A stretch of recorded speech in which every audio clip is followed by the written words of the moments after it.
one of the big issues is GPs aren't trained, so they don't know.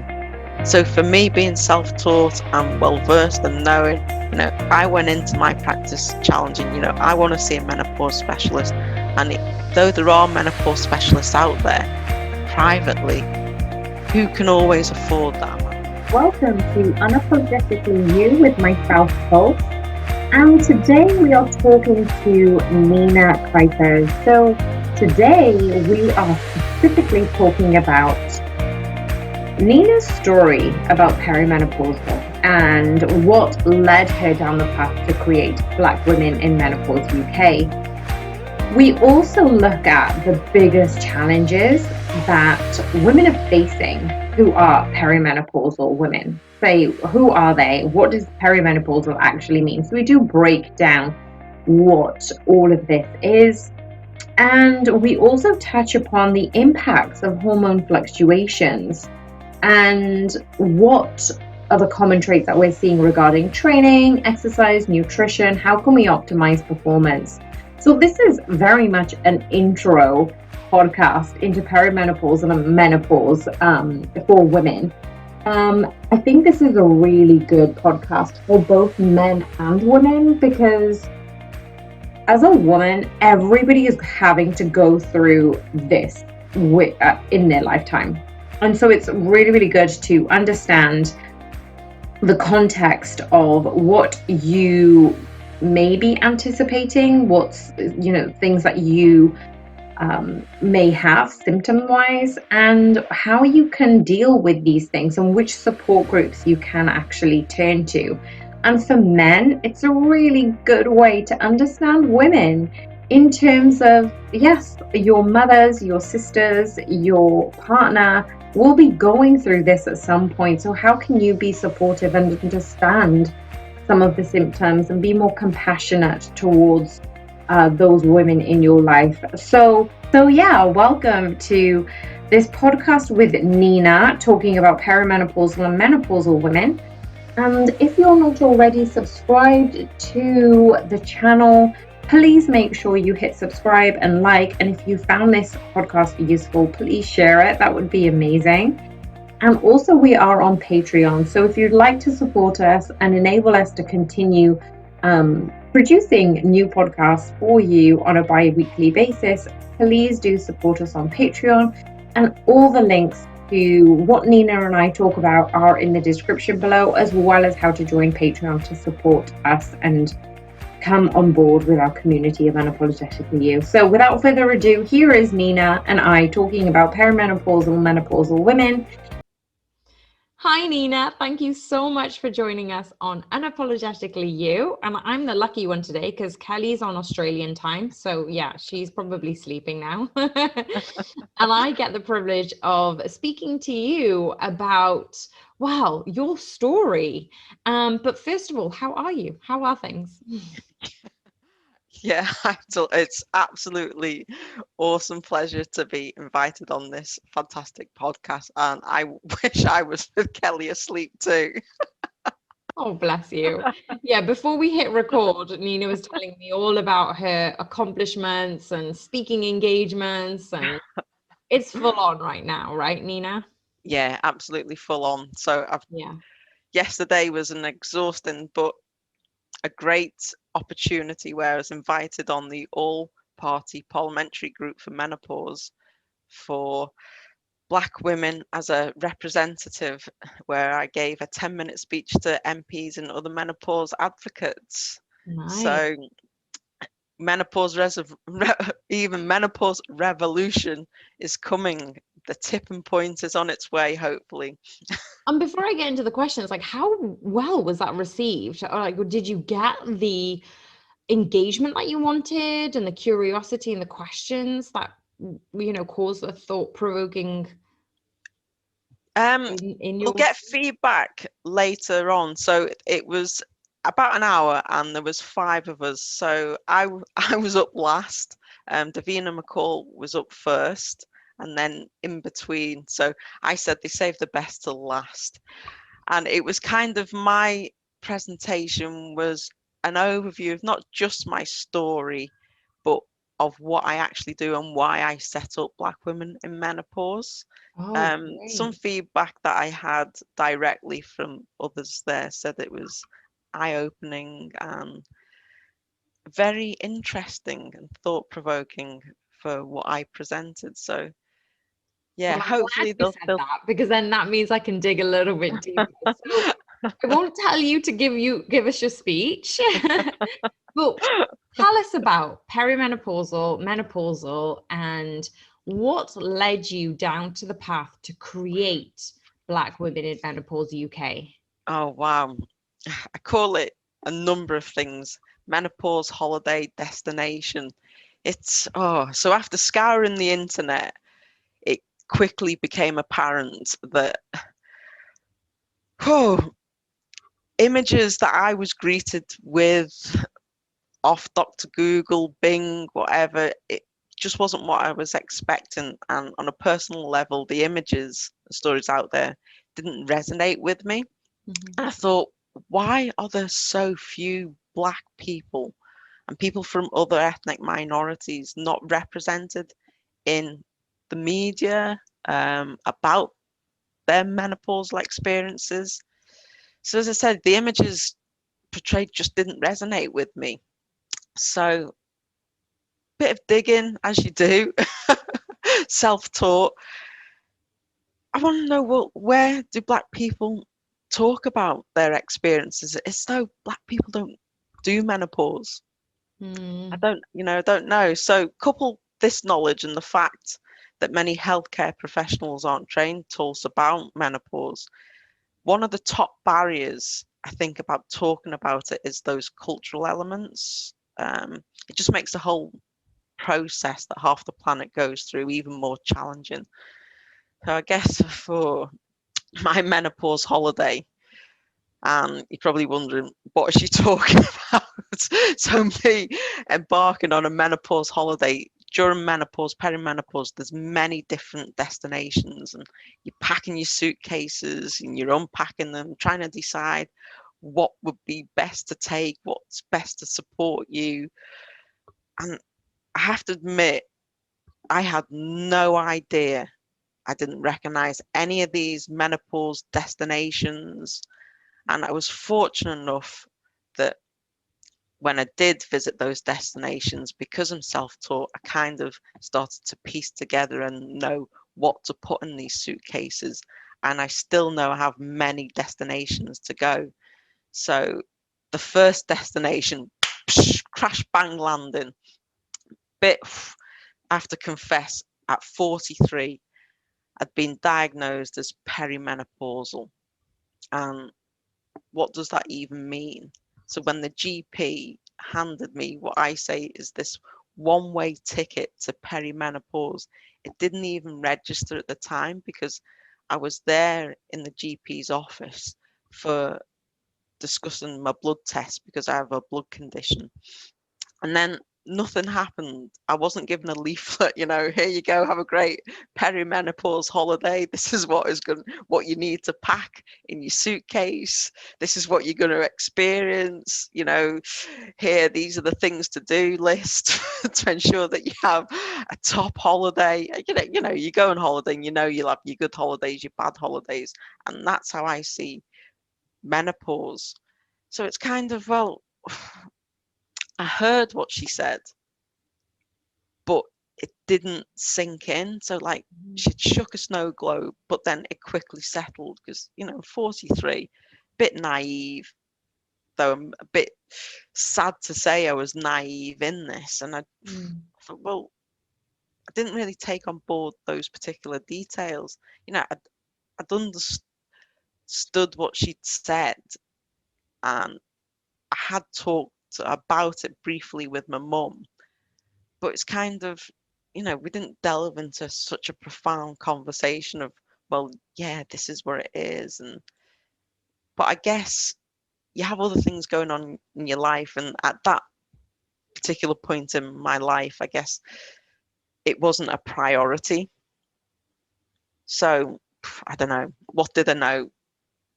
Just off a back of a brief conversation with my mum, is that typical, oh, it's just a hot flush, you have those now and again. And well, no, it isn't. And it wasn't. I didn't have, oh, I'm feeling so different type. So what I presented to GPs were a range of symptoms, you know, over the course of, I don't know how many years on and off. So let's say night sweats, strange body odor, headaches, itchy skin, allergies, to dry, coarse, thinning hair, or polka dot or hash brown type of skin. And I think GPs often, I guess, they pieced together or attributed it to type 2 diabetes. So I think they overlooked menopause. And why? Which is an excellent question. Well, one, I'm 43, too young. And secondly, ethnicity. You know, I, I don't know.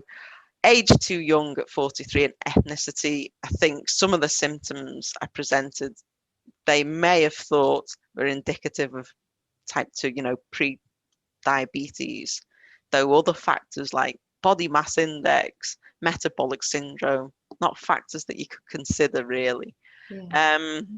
I don't know, so once I had that crash landing, I started to do my own research, and you know, I'm now postmenopausal. I'm 48 and I'm coming up to my 3rd year of being postmenopause. And in the UK, they say the average age of menopause is age 51. So you can see straight away I'm not fitting that profile. So who knows how long I was perimenopause before being told at age 43. The difference between perimenopause and menopause. Menopause is when you have stopped menstruating, I not have a period consecutively for 12 months and 1 day. So perimenopause is leading up to that transition where you might have heavy bleeds, light bleeds, you know, that's just one physical symptom, or you might not, you know, and I think back now, I don't think I even realized or recognized, but then I'm also a geriatric mum and I had my son at age 39. So now I think, could have been perimenopause. Was I had good fortune that I conceived even at age 39? Was I already perimenopause?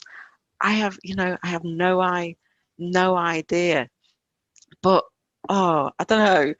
It's when the penny did finally drop, and I'm still having lots of those penny drop moments, you know, the extreme fatigue, all of those other symptoms, it wasn't indicative of type 2 diabetes.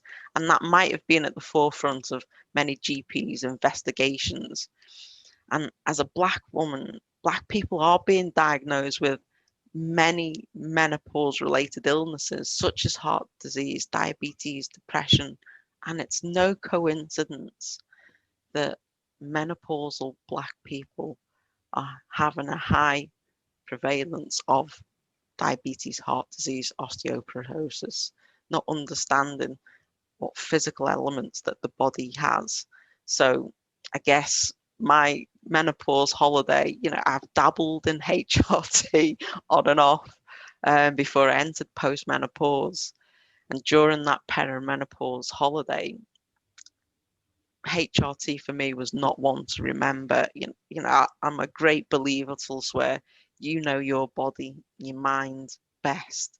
And it just wasn't for me. So during that short perimenopause time, and then entering into menopause, postmenopause, I made a conscious effort to try HRT again because of the longevity and the health benefits. For me, it was for that the long-term benefits that I wanted to take HRT, despite what you hear in the media and it being sensationalized so many years ago.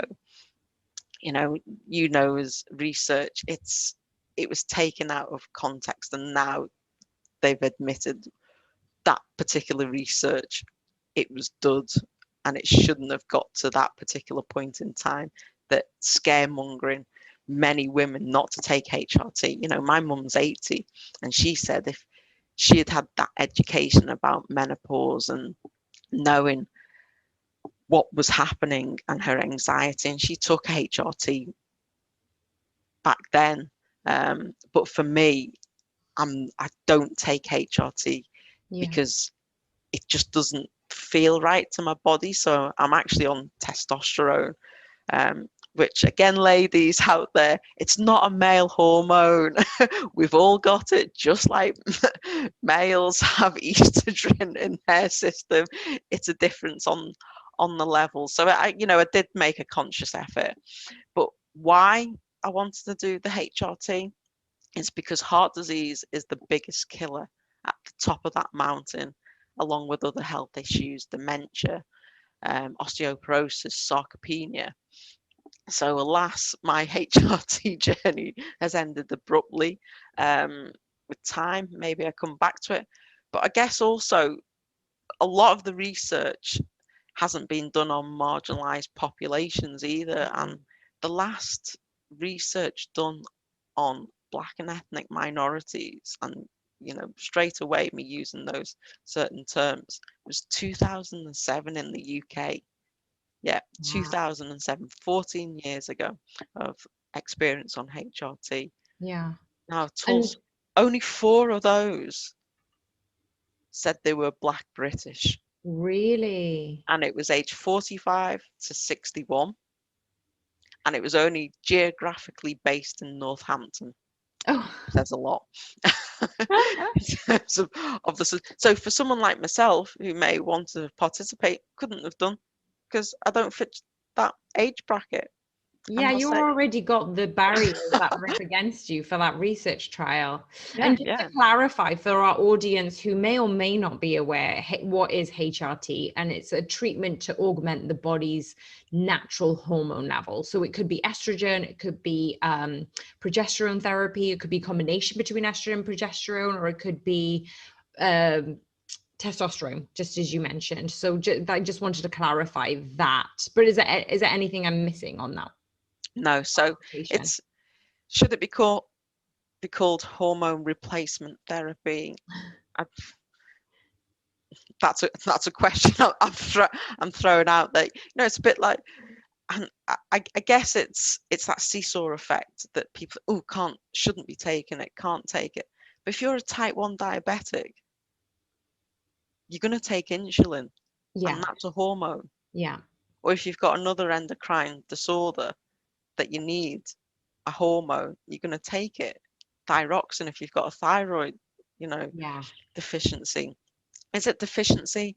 It's not, because our bodies are gradually losing certain hormones. So during the perimenopause, estrogen is fluctuating like a a yo-yo. It's up and down, up and down, up and down. Anyway, isn't it? During that monthly cycle, you've got the follicular phase, you've got, the rise in progesterone. So you're naturally ebbing and flowing through those hormonal cycles per month. Now, what you've added to the mix is probably adrenaline to every type of hormonal cycle. And now you're on a freaking roller coaster during the perimenopausal, menopausal phase, right? Yeah, absolutely. We don't know where the hell we're going. And I get that the therapy could help regulate that. But then if you don't have research and studies to enable us to understand what hormones are better at regulating for certain women of ethnicity, for certain women of ages, for certain women with preconditioned diseases, or certain genetic dispositions, well, we're missing a whole load of information just by saying, oh yeah, I'm just going to take this pill and make me feel better, right? But you have no idea how your body's going to react to that. Yeah, absolutely. And I think also, that, don't get me wrong, but HRT, particularly after the documentary, which was fantastic to get out there, the Davina McCall documentary, that HRT is not the golden Willy Wonka chocolate factory ticket for everybody. Yeah. It may work for some, it may not work. Doesn't work for me, and I've tried different ones. I've tried the patches, I've tried the pills, tried the lotions, and that just doesn't work for my body. And as you said there, if for certain populations you're not involved in those studies, then how do we know? And for me, menopause is not indiscriminative. There's a significant amount of work that still needs to be done to ensure that menopause is inclusive, it's representative, and that care and education supports and reflects all those directly and indirectly. Well, you've got 50% of the population who will be going through this. So if you've not, it's going back to what you said a few minutes ago, understand your body. You're going to know your body the most, but right now, when it's going through so many fluctuations, it's going to be hard to find that equilibrium and that balance. And you can't then use supporting evidence to give you an informed decision because there's nothing out there for you. So until that happens, like you said, go through different trials for your own body, see what works for yourself, and then you're going to be able to hopefully get research to catch up. But isn't that always the case? Research is always catching up rather than informing us to make a better decision. Yeah, 100% in all particular elements. Yeah. There, even down into the sporting field, Yeah. You're saying, what if, is it a woman to be educated, be informed, but at the same time, we need that information to ensure that we are being informed. Oh, well, it is just a woman's issue. Well, it's not. As I said, it indirectly affects everybody, whether, my son, he's probably sick of hearing the word menopause. But you know what, Tulls? He's going to have empathy when he grows up. Yeah. So if he gets married or if he doesn't, if his partner isn't female, or it doesn't matter, but at least he will have awareness and understanding of what people go through during this particular period. And it can be some below the age of 30, 1 in 100 have POI, premature ovarian insufficiency syndrome. 1 in 100. It's quite a lot. Yeah, and we're well versed in the art of periods and pregnancy. There's still a lot that can be done. Yeah, this is a huge chapter. For me, it's going to be over half my lifetime that I need to navigate and understand. My son comes and cuddles me, and all of a sudden, oh, you're so hot and sticky. Why? Or, I've come back from a run. Oh, you smell. And it's just educating them, The smell is something I can't do. But I say, look, hormones are going to come and get you too at some point. So we just need to have that education. Yeah. As well as a bridge, a connector for the Black community and other communities. So we have culturally competent conversations in other groups and support groups, but also with healthcare professionals as well. What I don't want is to go to a GP and my hair is thinning and it is coarse, but for somebody to say, oh, well, you've got a lovely thick head of hair, what the... You're not being heard at that point. Exactly. You're not listening to what I'm saying. You look at, and I think in the speech I made yesterday, I said, I'd like to ask you a question. Write down or mentally note, what do you see? If you put woman, then was that really what you saw? Is it really not a Black woman? And that's one of the first obstacles.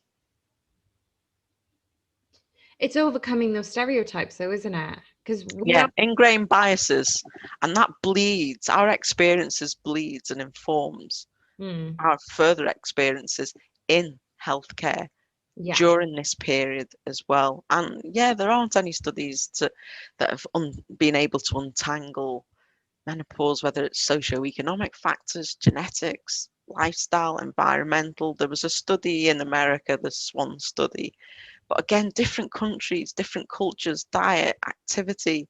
There's a whole realm of, or multifaceted factors that play into this. And to say, well, you know, the average age or black women are more prone to having hot flushes.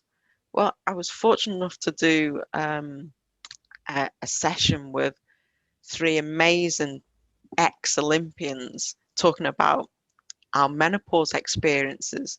I, okay, there was four of us, but on a continuing scale, we had someone at the end who had debilitating experience, and then somebody at this end, nothing, and then myself and another kind of in between. So we can't tarnish everyone with that same brush in terms of the symptoms. They say the 34 symptoms of perimenopause, 34, but I'm sure there's many more symptoms than that. And if you don't know about them, or you know, take note, and as I said, they're not just the physical. It isn't just hot flushes. It could be digestive issues, itchy skin, a change of noticing allergies, gum problems, libido, uh, anxiety, you know, the stress, just bursting out into tears all of a sudden. What I call Tin Man joints, aches, pains. I'm painting a pretty picture here. It's actually, it's not enough. But if you're aware, then like you're going on holiday to a hot destination, you're not going to pack your winter thermals. Yeah. And that's the whole point of this, isn't it? It's not to scaremonger.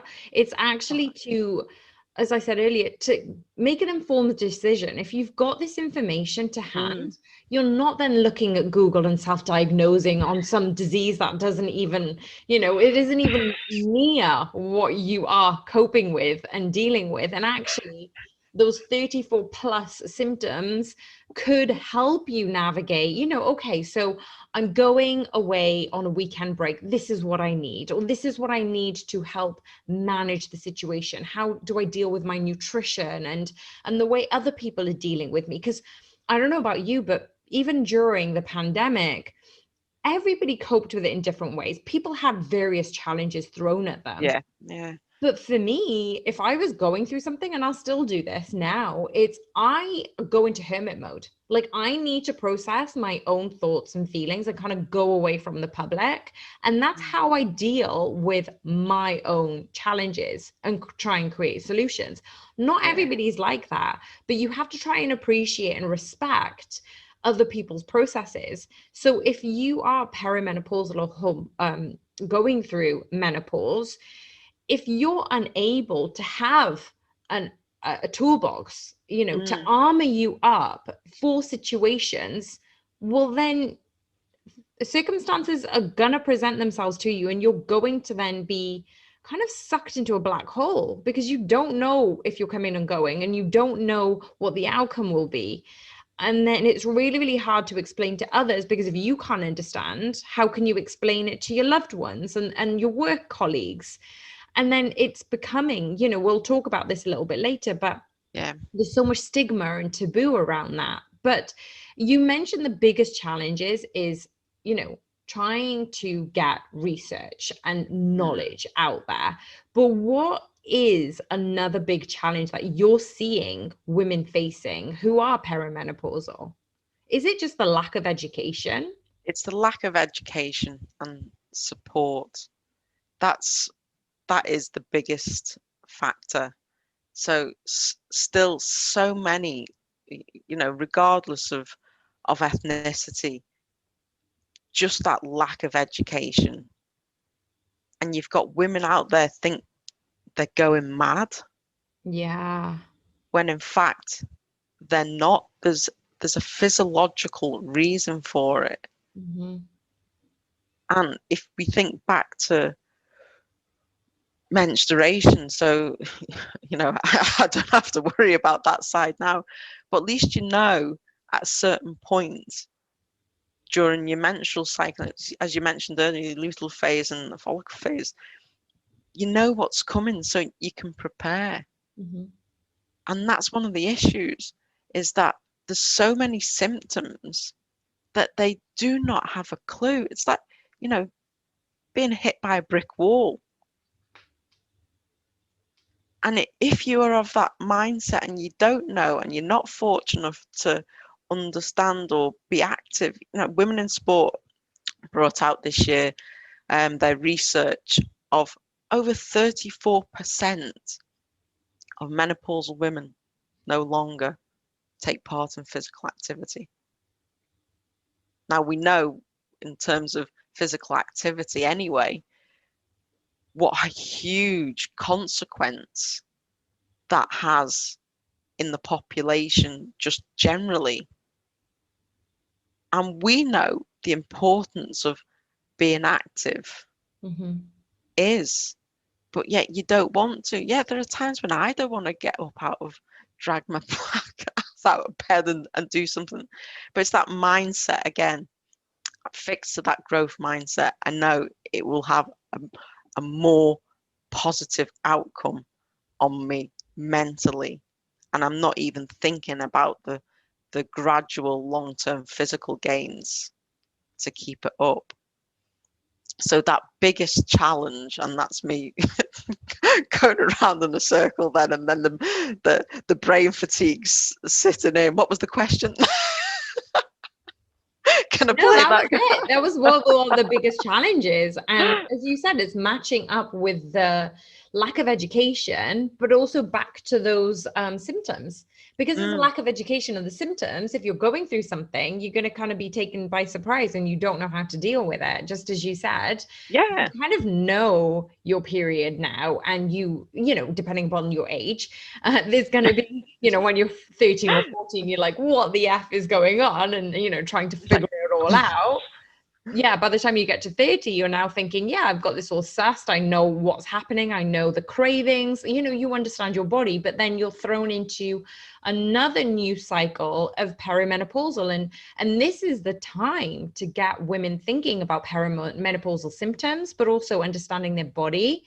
Because even if you are, planning for pregnancy or maybe planning for not having children, it's a really, really good idea to see how perimenopausal symptoms will affect you at work, will affect you at relationships. And that's going to shift not only your cycle, but like you said, affect your concentration, affect your energy levels to try and, do exercise or, have fun outside. I remember my mum going through menopause, but the only thing I remember of her going through it is she was having irregular periods, but she wouldn't really talk about it. I just kind of sussed it out on little hints and tips and conversations. So we never really talked about it. And I remember her going through a very long period of this, which kind of triggered me going, oh, maybe that's going to start early for me. Being an Indian woman, does that mean we experience it sooner? And then having her, go through uncontrollable hot sweats, like being hot all the time, couldn't sleep properly. And that's going to have a direct impact on your recovery. Well, now it's not just about hot sweats and missing periods. It's how is this debilitating you from functioning day to day? Yeah. Right? And as you said there, that day to day, that quality of life, physically, mentally, socially, spiritually, emotionally, it's just huge. Yeah. And you've got your three elements. What I say is, for the likes of myself, geriatric mum, my son's 9, and all of these different things that I'm now aware of, and I can adapt. But then you've got mums who the children have left the nest, or you've got people who opted not to have children or couldn't have children, and that point in their life, which is also kind of often tied in with a step up the career ladder, And then all of a sudden you're like, I can't remember this build-up of anxiety. One of my friends, now I know more, I'm pleased, I'm completely self-taught in what I know and understanding. And when I think back, I'm just going to regress a little bit here. You know, my degree was in sport and exercise. Never talked about the hormone profile of women. And we you know, we could talk about another conversation of the menstrual cycle during training and things, but it affects training. And going back to my friend, she ended up in hospital a couple of times. Heart palpitations is another symptom of perimenopause. Yeah. And now she is and has been told you can't test for whether you're perimenopause because of that huge fluctuation in hormones, that estrogen constantly being a roller coaster, you know, up and down with prostogen. That's like a gradual helter-skelter shelter slide as it's gradually, you know, going down. So it is scary, and there's so many things that we can do to try and make this holiday journey easier. And you said there, insomnia is another symptom. Fortunately, I'm blessed I could sleep through, you know, anything. But sleep is a huge game player. So if you're not sleeping, you're then getting up to go to work or do the kids. Yeah. We know the impact that sleep has without even dissecting anything else. Mm-hmm. So it's having that understanding, and you know, I'm not saying for within the workplace, in the workplace having pods for to go to sleep, but it would help. You know, I don't know, I've had a terrible night, not going to function well, and I'm on one of those mindsets where if you've not slept, that self procrastination, you're not going to optimize your work. No. So why struggle and then have that additional stress and anxiety? And we know what stress and anxiety does, coupled with menopause, everything else, family, friends, and you're at that, you know, I worry in terms of my mum and trying to turn that we into me Mm-hmm. to take care of me.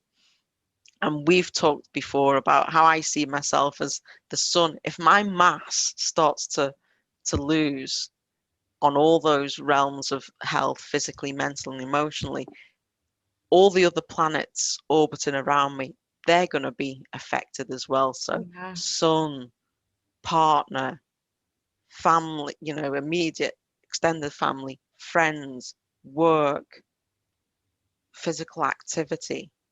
Mm-hmm. Well, it's going to affect your mood and temperament as well, isn't it? Like that, Oh, it's almost a given. When you oh end yeah, up, don't get me on a bad day with no sleep as well. I am a exactly. hot, fiery. Forget if you thought the Hulk was bad. Oh no, we need to run for cover when you're in one of those things. Yeah. But that, you know, that's exactly what can happen to, Mhm. you know, I'm not actually that bad. If it's sleep, that's not down to menopause. That, you know, it's probably just additional sleep. But Yeah, but if you it can don't, be. if It's you don't, whirlwind. Yeah. you know you're irritable, right? You know you're a Yeah. little bit more snappier than usual. You're craving more sugary snacks or caffeine during the day, but then you've got the other probably 40 odd symptoms. I know there's 34 classified, but you know, we talked about before. But the thing is, if you're then lacking basic recovery strategies, you know, if you're not eating well and sleeping well and, you know, not getting good physical exercise in, that's going to make a big impact. And we spoke offline this morning about that causing a major impact on female leaders and Yeah. entrepreneurs who possibly then reject that promotion or get into a promotion and end up finding high performance just not for them anymore because they don't feel supported, or they're the only ones in the office going through menopause and having to struggle with all of that and with their family life. It's almost like, well, what gives in? And sometimes they do end up, more often than not, leaving a highly successful job, which then causes that, again, discrepancy about equality in the workplace. So now we haven't got role models of that nature for young women to strive and, you know, become CEOs and lead companies. And that then it's a whole new kettle of fish, isn't it? Because I'm doing research on that at the moment. And that whole culture, or the flip of the script there is they'll continue to struggle and are working stupid hours. So they're still not having that recovery. And as you say, it's the basics, it's the building blocks to ensure sleep, diet, activity. They help. You know, if they're being a solid foundation, I do believe it does help. And so we're talking about this triad of basic necessity, right? We just talked about the hormonal fluctuations. We're talking about the impacts that they have in relationships, in different areas of life. And now that you've said that triad of, you know, sleep, diet, training, movement, how else can women overcome, you know, going through this new cycle and optimize their performance? So I'd say sleep is a difficult one, because if you say to someone who suffers from just sleep, it's hard. You know, it's not what they want to hear. What I'd say is it's okay to talk about it. The first rule I say of Menopause Club, talk about it. Second rule of Menopause Club, talk about it. Third rule of Menopause Club, I can't remember. No, sorry. Go back to rule 1 and 2. You've got to talk. And it is okay to talk. You are not alone. We said earlier, over 50% of the population are going through this. And in other certain cultures, it's celebrated. Is it? You know, as a transition. As I hate to use the word old, because what is old? You know, I'm older now than I was a minute ago. So we're all getting old. You know, forget exactly. that shit. It's natural. Yeah, exactly. It's a process. You know, a baby's just born. They're older now than they were 5 seconds ago. So celebrate as being wise. But I'm also aware of age is just a number as well. I'm not saying just because of a certain age you are gonna be wiser in that respect. And I don't think I've answered the question, because I've forgotten. I've gone off on a tangent. Optimizing performance. How can we optimize sleep, performance? diet, training? So sleep is a difficult one, as I've said, because you have to think in terms of sleep. When a woman or person isn't able to sleep, go back to all the factors. Could it be the environment of the bedroom? You know, I utilize, when people say about the different biohacks. So I have water near the bed. I've got a fan. My bed clothing that I wear is light recovery, but that's more just on my brain of sports performance. So I wear Under Armour Ladies Recovery. Whether it works or not, again, it's a placebo. I have a weighted blanket, window open if necessary, sleep. Sleep. And that's not on. even talking about whether your partner doesn't like the window or doesn't like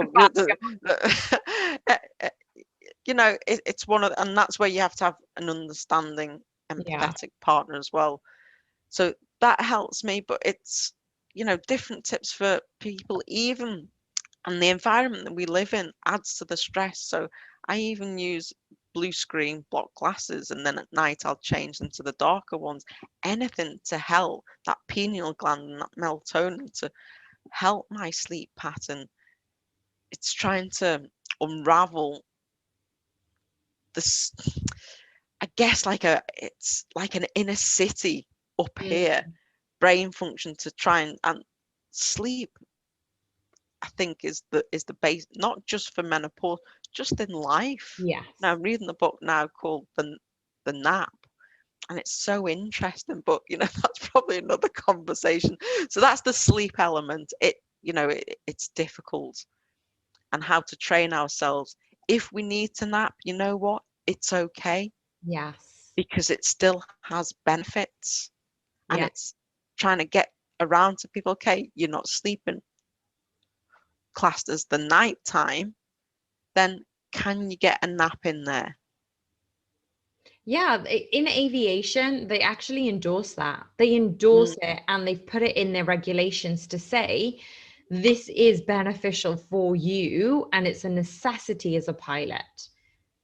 Why is Yeah, in one industry it's acceptable, in other industries it's frowned upon, right? yeah. And why? Oh, we can function on 4 hours sleep. What the? No, Can you really? not even 6.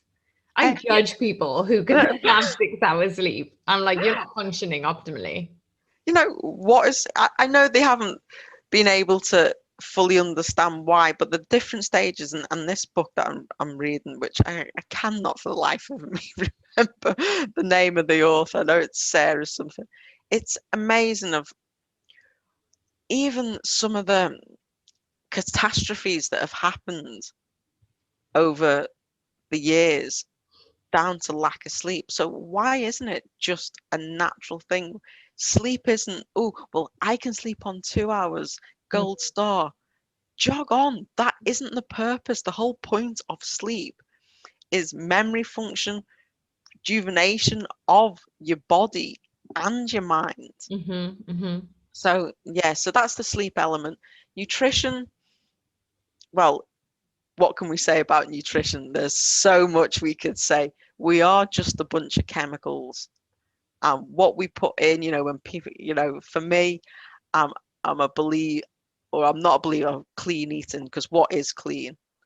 What is clean eating? A love heart has less chemicals in than an apple. However, dietary aspects do, for me, again, play a huge part. What you put in will affect what you see and internally. But it's also hard when you've got that so much fluctuations of those hormones, where you go with that sugar rush, particularly during that menstrual phase. When I think back, when I was fortunate to have one, that you just go with the flow. But again, that education, and also the fluid aspect of water, hydration. We know what's the main composition of the human body: protein, which in terms of dietary we don't get enough of, and many in terms of water as Mm-hmm. well. The basics. And there are certain foods that we know, yeah, we like to eat them, and that's okay. But there are certain things that can also aggravate your menopausal symptoms: spicy foods, caffeine, alcohol, and refined sugars as we enter that particular stage. I'm not saying you can't have them. I'm not gonna be on this podcast saying, no, I don't do this, or do that. But it's knowing your limits, and also ensuring that you're getting a good, wholesome diet on that part. And then the other big game one for me, that activity. As long as you enjoy it, that's the main thing. A walk and a talk, as you know, we've done before as well. Getting out in nature, it doesn't have to be structured. Improving your non-exercise thermogenesis activity is vital. Sitting, you know, for me, if I try and get up when I've sat for a long period of time, I am. And I think back to when I used to listen to older relatives on the couch, and then they get up and they, And I think, why? Is there any need? And I'm in that position now. But activity is key. Yeah. And I think that I was studying a little bit more about older women. Well, mid like 40s, 50s. It's not even older women. Like I'm coming up in a few years. So, talking about low level activity, but introducing some form of weight training. So, I'm a big advocate, and I just wanted to add, just because of the likelihood of osteoporosis for women, Yeah. introducing, more protein into the diet, especially if you're of an Asian origin. Yeah, but even, sorry to say, even what, let's say, government recommendations are too low. No, Protein they are. isn't, Yeah, of course. isn't just about which way to the beach. Your hair, your skin, your nails. It is the second most abundant chemical in the body. So yeah, protein. And as you rightly said there, weight training. Yeah. Been a number of studies that have shown that weight training or resistance training, because again of that whole stigma and taboo of women doing weight training, going to get big and bulky. I can say now, even when I'm on the testosterone, no change, ladies, you're okay. I don't think people realize how hard it is to build muscle. I It's crazy. Like, if you think you're going to gain weight from that, well, I want to know your secret, because then I can give it to my clients who gain weight. Exactly.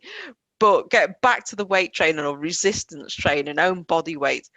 Number of studies have been done to show it may help improve people's hot flushes. So if you suffer from hot flushes, then they don't fully understand why. But weight training for hot flushes is an added benefit. But as you rightly said there, osteoporosis, also a big killer for women. Yeah. Not the actual disease itself, because of falls, fractures, hits, back. And you're more likely to have a second and third fall if you've had your first. And then on the back of that, it's then enhancing brain health. So not only do we have to deal with perimenopausal, we have to deal with the likelihood of women getting symptoms of dementia early on. But it doesn't start when you get the symptoms. It starts in your 30s. So menopause isn't from the neck below. It's everything. Yeah, for sure. Have you heard of Lisa? Probably the. I love her. Oh, well, there you go. Fantastic, research and into the whole elements of it. And so, and how can you prevent activity is pinnacle. Yes. And as you said earlier, it's that triad of, what can you do with that triad? Keeping things simple, keep it basic and optimize. And then that will have the planets orbiting around you the way you want them, right? Rather than in chaos and and be selfish. Look, it's okay to be selfish. Have time for you. Well, can I swear? Fuck everybody else sometimes. Because if you do not take care of you, everyone else is going to fall. And who's going to take care of you if it's not going to be you? Yeah, that's a really good point. But just to kind of round up everything, because we've talked about a lot, but we both know that we need to dismantle the existing stigma. There's so much stigma and taboos and people not talking about it, as you said. Yeah. It's unhelpful, but how can we let all women know that it's okay to talk about menopause? How can they be given access to education? Like, where do we start? Like, where do we begin? So there is, at the moment, there's a big movement in terms of the government and Carolyn Harris trying to, it's going to be debated in Parliament in October, but there are certain services out there at the moment. So you've got the Menopause Charity, where that has fantastic resources on there from a range of people. So you could even get to see, again, my story, but there's a whole range of resources about menopause, what to do, where to go. So that's the Menopause Charity. Then you've got Louise Newsom's practice. Again, that's full of resources. She's the one that's heading the Menopause Charity to try and get it out there. You've got Menopause Support by Diane Danzebrick that has another fantastic resources out there. And she has gotten menopause on the curriculum, only in England currently, but at least an hour. So kids get an hour awareness of menopause, and it's setting the seed at that young age. So when at some point it sprouts up and they're like, well, hopefully on that. There's the Menopause Cafe. They do and have been throughout the pandemic doing online support where you can just chat. There's no agenda. They just go and, you talk as a support group. No medical advice is presented. There's positivity as well. They do posters of what signs and symptoms, along with you can also download a PDF with a checklist and sort of questions that you can ask your GP. But one of the big issues is GPs aren't trained. So they don't know. So for me, being self-taught and well-versed and knowing, I went into my practice challenging, I want to see a menopause specialist. And though there are menopause specialists out there privately, who can always afford that amount of money? So you can get them on the NHS. I can't remember the site, so I think it's the British Menopause Society has a postcode where you can just type in your postcode and it brings up you options for both NHS and private. I did the NHS route. There is a huge waiting list depending on the area, because again, it's area dependent because of CCGs and their funding. That's a whole nother topic you could talk about. But if you've got that information in front of you, then you can go in and challenge. Look, the GPs aren't aware either. You go in, you have a choice. You need to have your informed choices. Don't be afraid to challenge, check that narrative, because that's the only way you can make a change to yourself. And that's how I got my particular element sorted, saying to my GP, it's not working, this, and this, and having that literature in front of you. That's okay. That's okay to do it. It's okay to talk. Yeah, you're going in there with knowledge rather than expecting them to kind of resolve the symptoms that you may have. It's a two-way process as well. So they might suggest this. I was adamant. I do not want the pills. I don't, because I am postmenopausal, and for that HRT, I said, I don't want to bleed. I don't want to go through that process. So, being armed with that information then narrows down what they can give you. Exactly. Yeah. And you're more precise in terms of your trajectory rather than aiming at the whole map. You can then pinpoint, okay, which direction do you want to point your arrow? Which, country, which area, which postcode, and you want to land on. the more you can narrow down that destination, the better it will be for both of you. Like, you're educating one another rather than just going to the doctor and them telling you, because the thing is, they're still learning about what you're going through. And as you said, we still want to take away that preconceived idea of what it may be. It could be diagnosed in something completely different, and you don't want to be going down a rabbit hole of trying to solve that when it could be a little bit easier by understanding yourself and your own body, your own response and attitude towards and there's a new group coming out called the Menopause Inclusive Collective, where they want it to be representative for all. So, LGBT, non-binary, the whole realm, just to ensure that it's, it is inclusive and it is representative.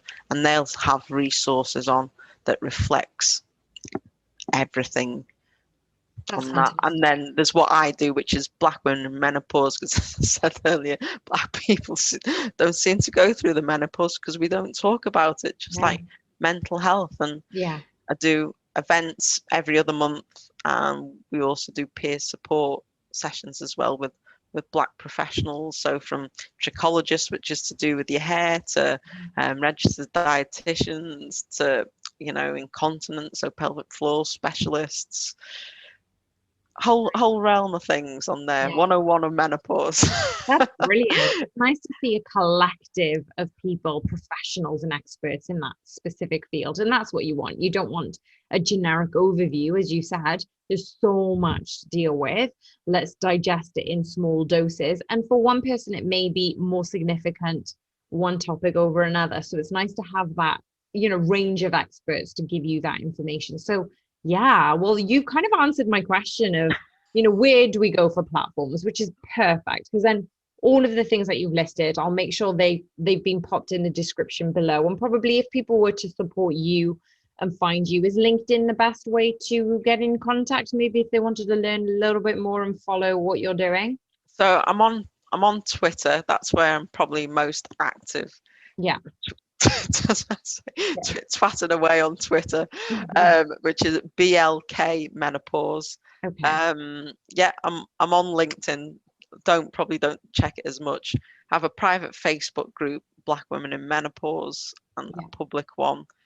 The private group is growing organically, and it's really nice when you get feedback. You know, so glad I found this group, and your events are excellent, knowledgeable, personal speakers. I'm delving into the dark realm of Instagram. It's just Come join the dark side. yeah, going into the dark side. not coming out. I know. You know, I am. I'm much better on. I'm much better on doing my TikTokies, where, you know what, it brings me. It's more about the fun aspect there. You don't see my face. It's just I change the lyrics to certain songs to get the message out there. So it could be, I don't know, from Queen to Nelly to what's your TikTok handle for those who want that? Black Women Menopause. Brilliant. I love it. So if I sign up, you'll be the first person I'm going to then follow and just listen to these lyrics, these infamous lyrics. Yeah, I'm not, you know what, people, it's also just about having fun, having a giggle for yourself. Yeah, you've got to not take your life so seriously or yourself so seriously, but still put yourself first, as you said. Be a little bit selfish, and that's the whole point of this one. But, are there any sort of publications or books that you recommend? I know you've given a lot of resources that people can find online.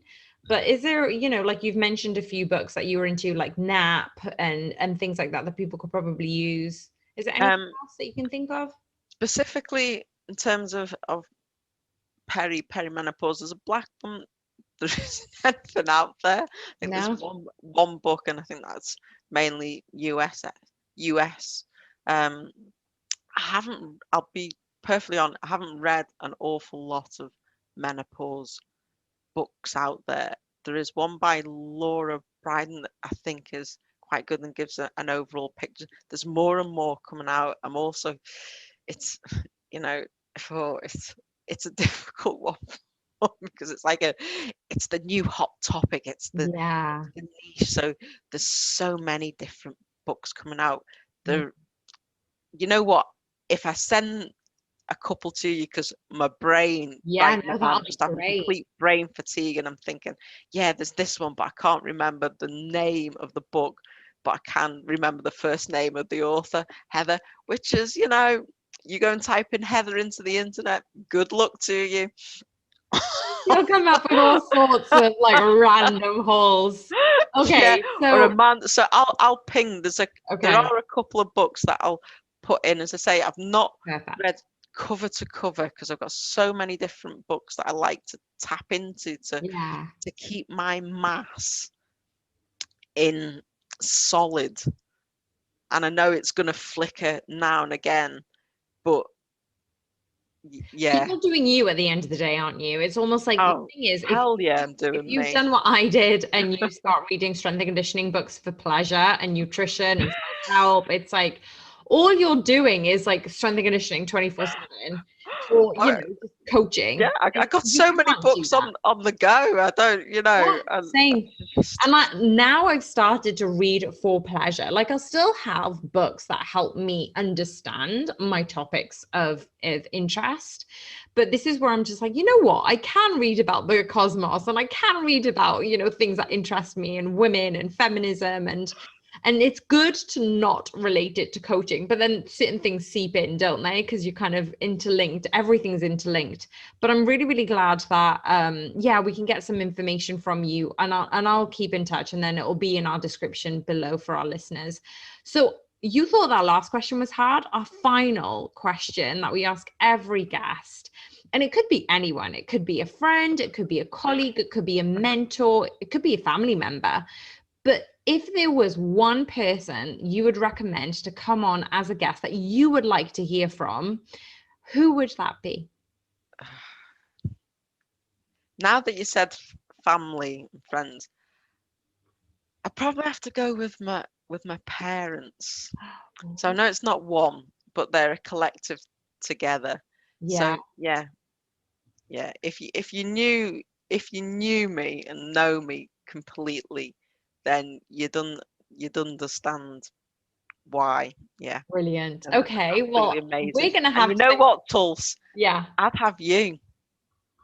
What? Me being a guest? Yeah. Why not?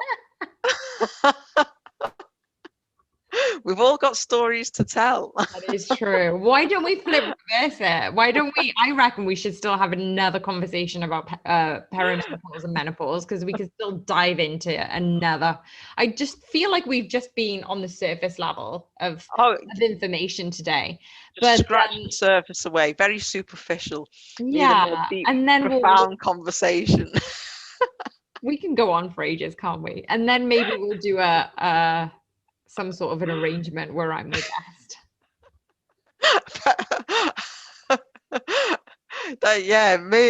Kelly and I were interviewing yourself. Oh my goodness.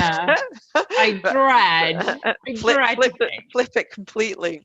I might be busy that day, or wash my hair, or you know what's just sprung to my mind is again complete. I know we're wrapping up. Do you remember the advert from Reebok? The belly's gonna get you. No. Oh, missed anyway. On this list, go and type in "the belly's gonna get you," and if you're worried about menopause, the menopause is gonna come and get you. You have to watch it in order to understand where the craziness of my mind is coming from on that. And then you'll understand my TikToks as well. Oh, okay, that'll be interesting. Okay. But for those of us who want to understand Nina's mindset, let's look at the Reebok advert. Brilliant. Well, thank you so much for, taking time to talk with us about what you do and how you're promoting this.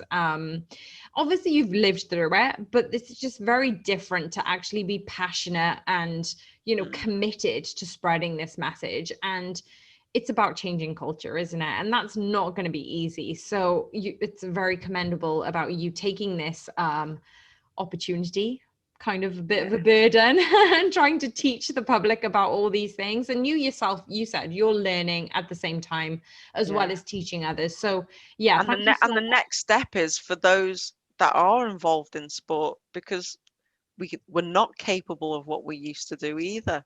Yeah.